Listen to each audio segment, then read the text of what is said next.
You deliberately decided to go into a different kind of blogging, and I think you began to open our eyes into the fact that you can do other parts or other sides of blogging.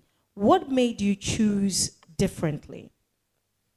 Because I'm sure that here we are also seeing a certain trend, and perhaps just like John has said, we all decide to now be going to ginger, but someone thinks and says, how about this one? So when everybody was doing entertainment, what made you see something else to blog about? Okay, thank you so much. So whilst I was a kid growing up and watching GTV, I noticed how important journalism was at that time when I was growing up.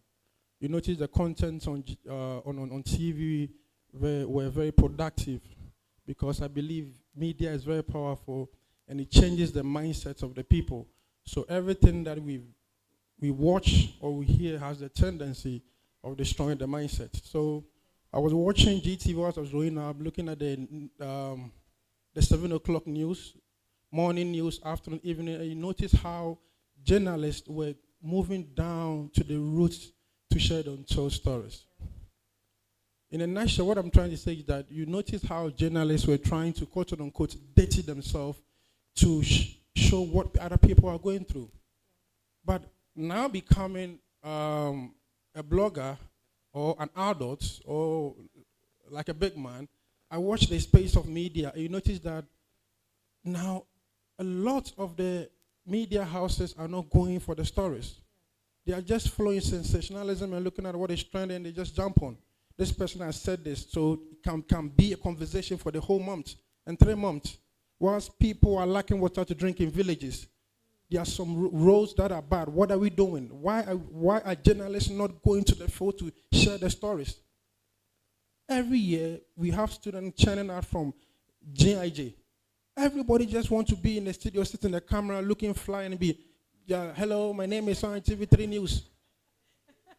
Why, in essence, we need to use our platform and our media to share what people, I mean, if you watch CNN and BBC, you notice that even at the war front, journalists are there.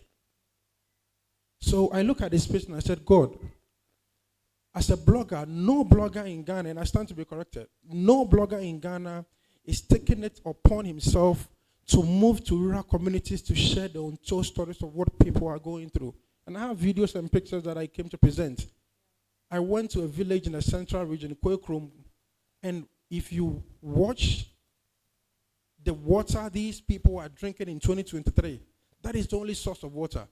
Now I moved to the localities, spoke to the elders, and they told me that, no, people come here to deceive us. And I said, no, look, I'm a blogger. I know what I can do. I put the story out there, and as we speak, that community have 3 boreholes. All right, that's what is on the screen there. Oh, wow.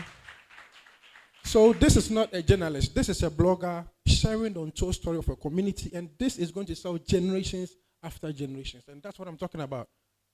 So what actually changed my mind, back to your question, the fact that looking at the space and knowing that we all can't be following sensationalism and gossip, and this person has done that, this person has done that, this person has done that. I have 500,000 followers on Instagram and more. That is a whole community. Now, if John posts a picture on Instagram, just one picture, John can accumulate about 5,000 likes on one particular picture. And that's how it works. Let me explain to you. It is one person liking it, 1, 2, 3. Nipa sa one, and you say be a nipa bako like here na tabulate to 2. A nipa bako sa 5,000. So one particular picture na we post, nipa 5,000 and I click it. So do you know that? Do you know what that is? Do you know the influence? And nipa 5,000 are like, when you click on Insight, you notice that it has even reached a lot of people more than the people who have liked. Because all of us here, we see stuff on Instagram, we see it, but we don't click. And you notice that social media is very powerful. So why don't I use the same numbers? I maybe post to obi asabe or dani swimming pool ma asabe ojimino. I will go to a community to post a deprived area, somebody who is sick, for us to get solutions to that. Very, very true and very, very honorable. We must say that we commend you for that. But on the flip side, You know that money runs the world. We need money. We finished school.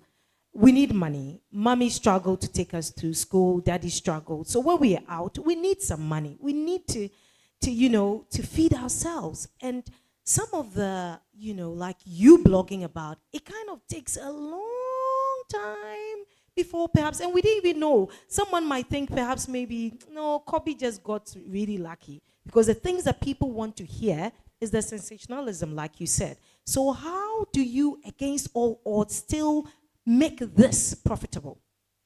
John said patience, and patience ran through everything in life. Now, what I want to say is that in Ghana or in Africa, a lot of the youths idolize money. When I was growing up again, and I'm sure the big men out here will testify, when we were growing up, my mom would tell you good name is better than riches. I never understood that quote till I grew up to become a man, and I noticed that the impact that we create as human beings will eventually bring that money. You understand? And I mean, I'll use myself as an example. When I started and I wasn't posting on the trendy stuff on social media, I had the bloggers that I came to meet in the space telling me that, Kobby, you make money. But guess what?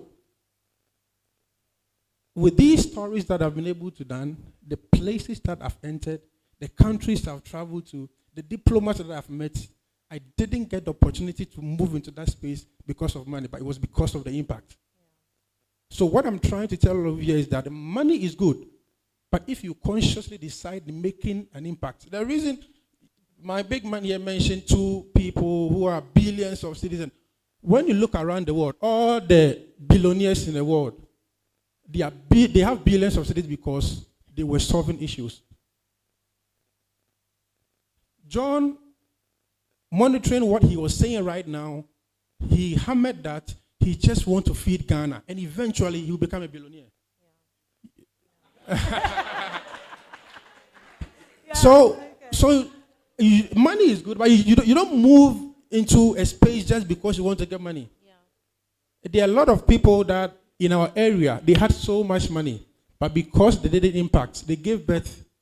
Even though they are no more, people don't want to relate to their building, their children, and even the name that they were bearing. Okay. But then someone in the community that impacted. But today, the name alone is creating a lot of opportunities. Fantastic. Thank you very much, Kobby. Thank you.